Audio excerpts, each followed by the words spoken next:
Hello students, I am Sanjana Kavatagi, Assistant Professor, Department of Computer Science and Engineering, AITM, Belgavi. Let us continue with the video lectures on computer organization. This video is a continuation of the concepts in the module number 3, that is memory system.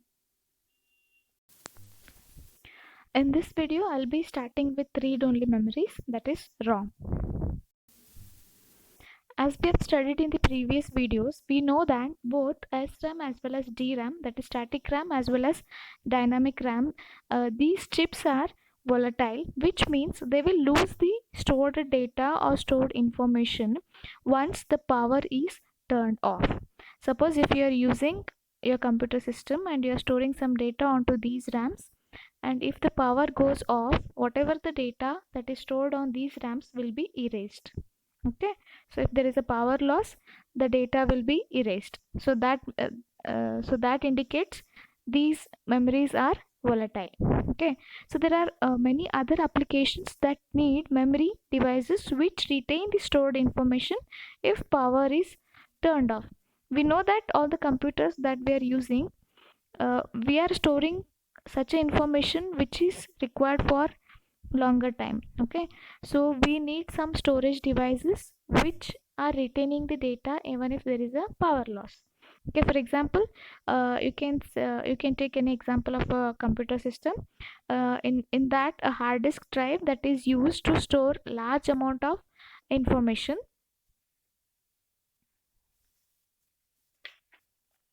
that which is including operating system as well as many other system softwares. Okay, so when a computer is turned on, the operating system software has to be loaded from the disk into the memory. When I say into the memory, here it is indicating the main memory, that is RAM. Okay, from secondary memory to the main memory, the operating system has to be loaded. So this requires the execution of a program which is going to boot the operating system.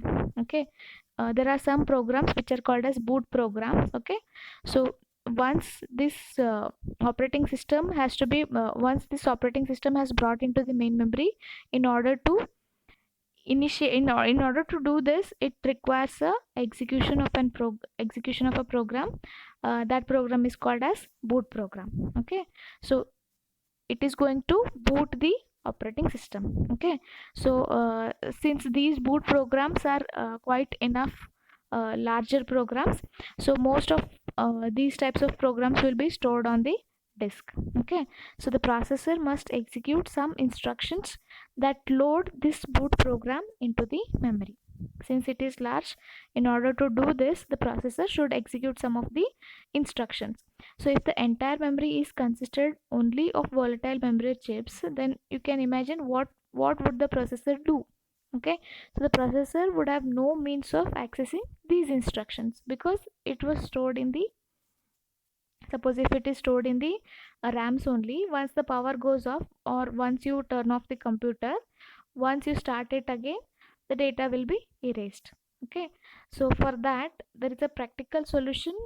We have to provide a small amount of non-volatile memory is given to all the systems, which is going to hold some instructions whose execution will result in loading the boot program from the disk. This is just one example, which is the most important thing that has to happen in the computer system in order to work properly. Okay, we can give many other examples like this. Okay,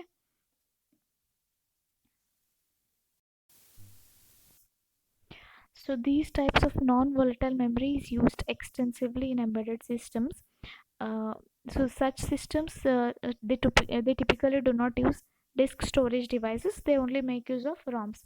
So their programs are stored in some non-volatile semiconductor memory devices. Okay, there is no secondary storage device, disk storage devices, they will make use of the ROMs only.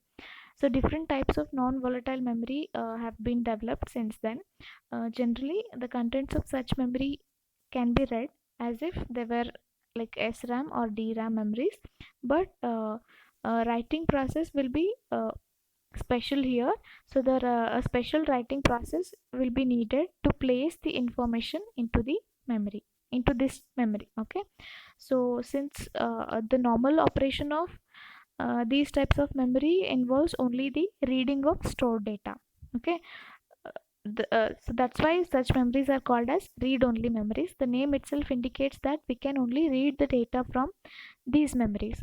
Writing process is little bit special, okay, which is needed to place the information into the memory. So writing into such types of memory involves a special procedure. Normal operation is reading the data, only reading the data from these types of memories.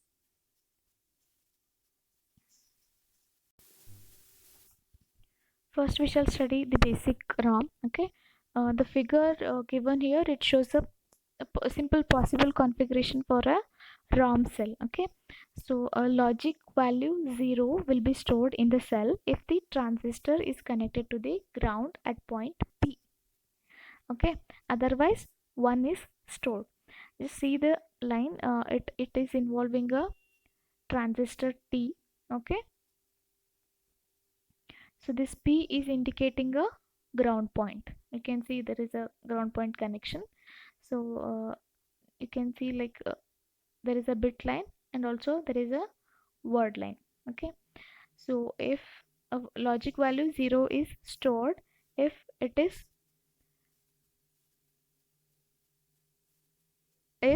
connected to the ground at point P. Otherwise 1 is stored if it is not connected. So the bit line is connected through transistor to the power supply. Okay, with the help of transistor it is connected to the power supply.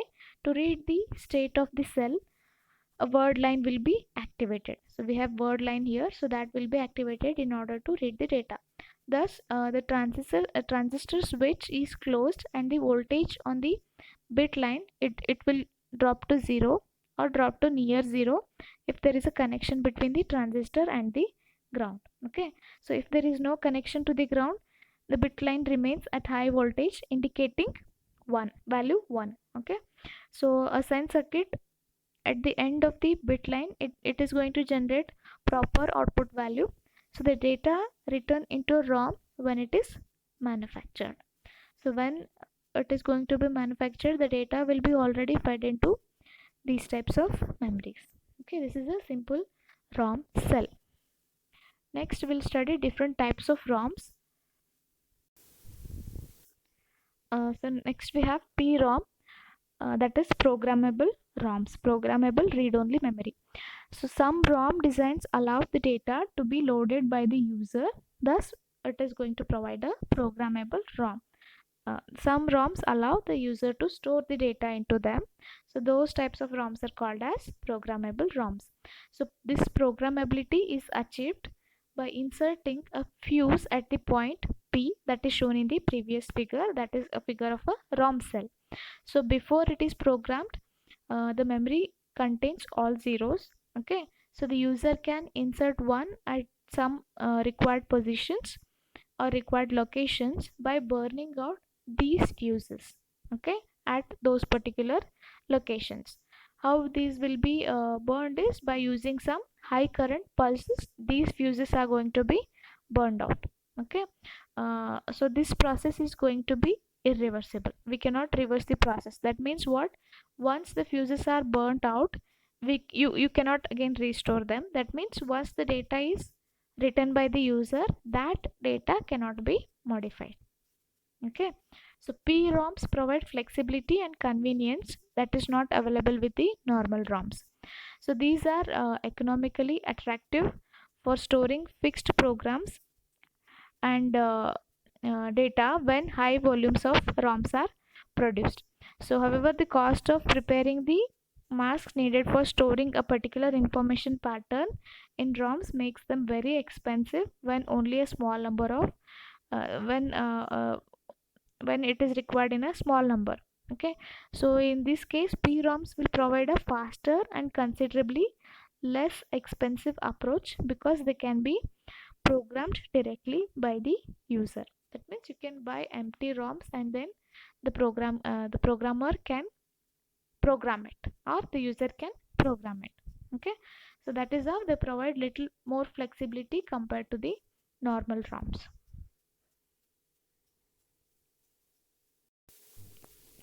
Next we have EEPROM.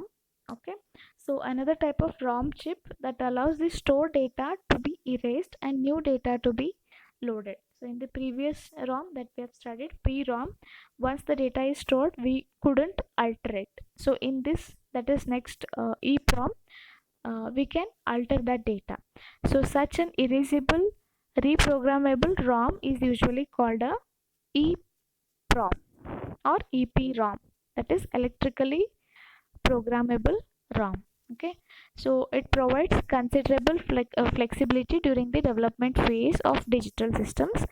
Since EPROMs are capable of retaining the stored information for longer time, they can be used in place of ROMs while the software is being developed.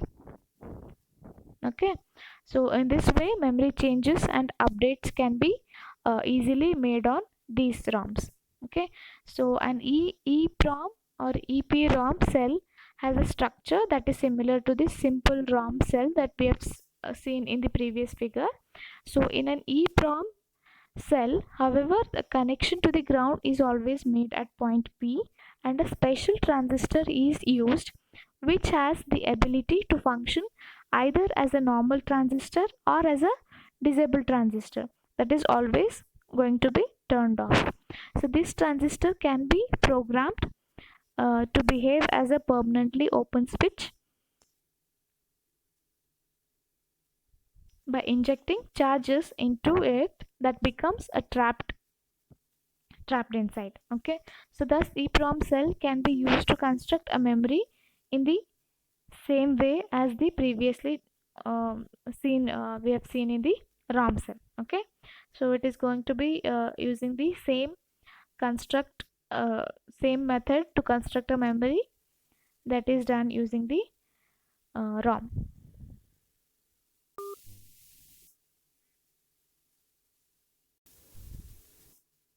So the important advantage of EEPROM chips is that their contents can be erased and reprogrammed. So eraser requires dissipating the charges trapped in the transistor of the memory cells. This can be done by exposing the chip to ultraviolet light. Okay, so for this reason, EPROMs chips are mounted in packages that are transparent windows. Next we have EEPROMs. Okay, a significant disadvantage of EPROM is that a chip must be physically removed from the circuit for reprogramming it, and then its entire contents are going to be erased by the ultraviolet light. If it is exposed to ultraviolet light, the entire contents were going to be erased. So it is possible to implement another version of erasable proms that can be both programmed and erased electrically. Okay, so such chips are called as EEPROMs. So they do not have to be removed for eraser. Okay, so moreover, it is possible to erase the cell contents selectively. So the only disadvantage associated with these EEPROMs is that different voltages are needed for erasing, writing, and reading the stored data. So different voltages are required to do all these things. So that is one disadvantage associated with the EEPROMs, that is electrically erasable programmable read-only memories. We shall continue the next concept in the next video. Thank you for watching.